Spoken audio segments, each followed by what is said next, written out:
Praise the Lord.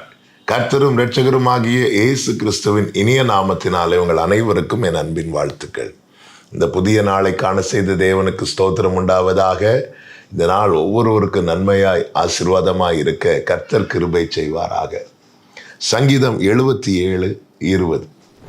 மோசே Aaron என்பவர்களின் கையால் உமது ஜனங்களை ஒரு ஆட்டு மந்தையைப் போல வழி நடத்தினீர். கர்த்தருடைய பரிசுத்த நாமத்திற்கு மகிமை உண்டாவதாக. தேவனுடைய இரத்தத்தால் மீட்கப்பட்ட அவருடைய ஜனத்தை தேவன் நடத்தின காரியத்தை குறித்து தான் இங்கு சொல்லப்பட்டிருக்கிறது. ஒரு ஆட்டு மந்தையை போல. ஆட்டு மந்தையை குறித்து நாம் அறிய வேண்டுமானால், புரிய வேண்டுமானால் அதற்கு மேய்ப்பன் இல்லாமல் முடியாது. மீட்கப்பட்ட ஜனங்களை தங்கள் கால் போன போக்கில், தங்கள் மனம் போன போக்கில் கர்த்தர் விடவில்லை. மோசே ஆரோன் என்பவர்களின் கையாலே அவர்களை ஆட்டு மந்தையை போல நடத்துகிறார். அப்படியேதான் ரட்சிக்கப்படுகிறவர்களை கர்த்தர் என்ன செய்கிறார் தெரியுமா? அனுதினமும் சபையிலே சேர்த்து கொண்டு வருகிறார் என்று அப்போஸ்தலர் 2:47 சொல்லப்பட்டிருக்கிறது.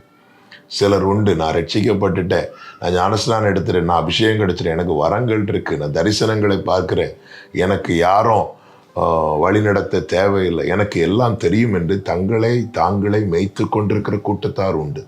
அவர்கள் தாங்களே வஞ்சித்து கொண்டிருக்கிறார்கள். பிரியமான கர்த்தருடைய பிள்ளைகளை ஆட்டு மந்தையை போல வழிநடத்த படுகிறவர்களாய் நாம் இருக்க வேண்டும். ஏன்? ஆட்டு மந்தைக்கு மேய்ப்பன் காண்பிக்கிற பாதையில் மட்டுமே பயணிக்க தெரியும், வேறே பாதை தெரியாது. கொஞ்சம் ட்ராக் மாறினா கூட அந்த ஆடு திகைக்க ஆரம்பித்து விடும், கதற ஆரம்பித்து விடும், கத்த ஆரம்பித்து விடும். மேய்ப்பனுடைய பாதையை விட்டு விலகினாலே இந்த ஆடு எங்கேயாவது போய் சிக்க ஆரம்பித்து விடும். இதை ஒரு தேவ பிள்ளை புரிந்து கொள்ள வேண்டும். நம்முடைய பிரதான மேய்ப்பர் நம் ஆண்டவராகிய இயேசு கிறிஸ்துவின் வழிநடத்துதலை விட்டு நமக்கு எல்லாம் தெரியும்னு சொல்லி கொஞ்சம் ட்ராக் மாறினாலே நம்ம ஏதாவது புதரில் போய் சிக்கி கொள்ளுவோம். நாம் சிக்கி கொண்டால் சிங்கம், கரடி என எது வேண்டுமானாலும் நம்மை தாக்குவதற்கு ரெடியாக இருக்கிறது. பிசாசானவன் எவனை விழுங்கலாம் என்று வகை தேடி சுற்றி கொண்டிருக்கிறான் என்று வேதம் நமக்கு எச்சரிப்பாய் சொல்லுகிறது. ஒன்றை புரிந்து கொள்ள வேண்டும்.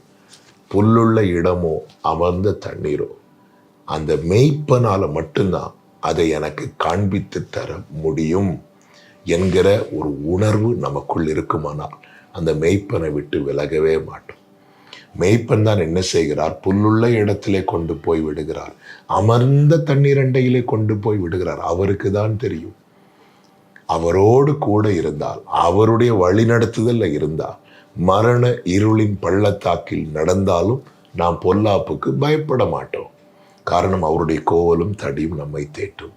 சத்துருக்களுக்கு முன்பாக நமக்கு பந்தி ஆயத்தமாக்கப்படும், நாம் பாதுகாக்கப்படுவோம். நல்ல மேய்ப்பன் ஆடுகளுக்காக ஜீவனையே கொடுப்பாராம். ஆமேன். என்ன வந்தாலும் நம்மை விட்டு கொடுக்க மாட்டார். காரணம், அவர் நமக்காய் அனுப்பப்பட்டது கூலிக்காக அல்ல, அவர் நமக்காய் சொந்தமாகவே அனுப்பப்பட்டார். பிரியமான கர்த்தருடைய பிள்ளைகளே, இதை மறந்து விடவே கூடாது.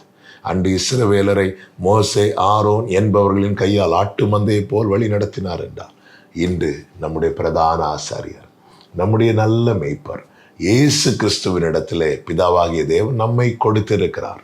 அதை தானே இயேசு சொன்னார், என் பிதா என்னிடத்தில் கொடுத்த யாவும் என்னிடத்தில் வரும். நாம் அவரிடத்திலே கொடுக்கப்பட்ட அவருடைய ஆடுகள், அவருடைய வழிநடத்தலில் இருப்போம் என்றால் நமக்கு வேண்டிய நன்மையும் கிருபையும் நம்மை தொடரவும், நாம் கர்த்தருடைய வீட்டிலே நீடித்த நாட்களை நிலைத்திருக்கும்படி அவரால் நடத்தப்படுவோம். அவருடைய மேய்ச்சலின் ஆடுகள் நாம். இதை மறவாதபடிக்கு அவரை பின்பற்றுவோம். கர்த்தர் உங்களை ஆசீர்வதிப்பாராக. நல்ல தகப்பனே, நன்றியப்பா. மேய்ப்பனே, உம்மந்தை ஆடு நானே, மேய்த்திடும் மேய்ப்பனும் பின்னே செல்வே, புல்வெளி மேய்ச்சல் காண செய்து அமர்ந்த தண்ணீர் அண்டை வழி நடத்தும் கோலினை கொண்டு என் பாதை மாற்றும். எவ்வளவு நல்ல தேவன் ஆண்டவரே நீர். எங்கள் மெய்ப்பராயிருந்து எங்களை நடத்துகிற நல்ல தகப்பனப்பா. மந்தையாடுகளாய் இருந்து உம்மையே பின்பற்ற கிருபை தாரும். இயேசுவின் நாமத்தில் பிதாவே, ஆமென்.